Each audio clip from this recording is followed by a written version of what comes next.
On parle souvent des femmes qui ont fui une relation toxique.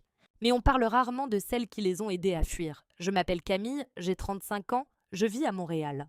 Et cette histoire n'est pas seulement celle de mon amie Laura, c'est aussi la mienne. Parce qu'aimer une amie qui souffre, c'est souffrir avec elle. Laura et moi, on se connaît depuis le lycée. C'est une fille solaire, pleine d'énergie, toujours la première à rire. Puis un jour, elle a rencontré Marc. Au début, il semblait parfait, charmant, drôle, attentionné. Mais très vite, j'ai remarqué des choses. Elle répondait moins à mes messages.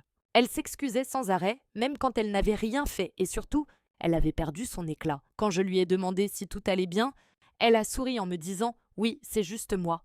Je suis fatiguée, mais son regard disait autre chose. Les mois ont passé, et Laura s'est coupée de tout le monde. Elle ne venait plus au repas, ne répondait plus aux appels, puis un soir, elle m'a appelée en pleurs. Il avait crié, fort. Il avait jeté son téléphone contre le mur et elle m'a dit « Camille, je crois qu'il a raison ».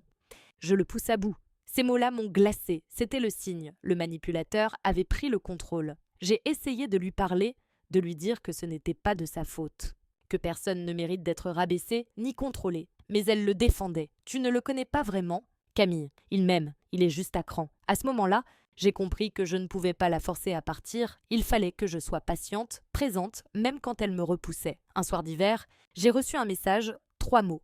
Il est parti, je suis allée chez elle immédiatement. Elle tremblait. Ses yeux étaient rouges, et son bras portait une marque qu'elle essayait de cacher. Ce soir-là, elle m'a tout leur raconté, les cris, les insultes, les humiliations. 3 ans d'enfer, et moi, je me suis sentie coupable de ne pas avoir insisté plus tôt. On a pris ses affaires en silence, juste l'essentiel. Des vêtements, ses papiers, quelques photos. J'ai tout mis dans ma voiture et on a quitté Montréal pendant la nuit. On est allé chez ma sœur, à Trois-Rivières. Elle ne disait rien, mais je sentais sa peur. La peur qu'il la retrouve, la peur de ce qu'il pourrait faire. Pendant des jours, elle ne parlait presque pas. Puis un matin, elle m'a simplement dit « Merci, sans toi, je serais encore là-bas. » Aujourd'hui, ça fait 2 ans, Laura a repris un travail.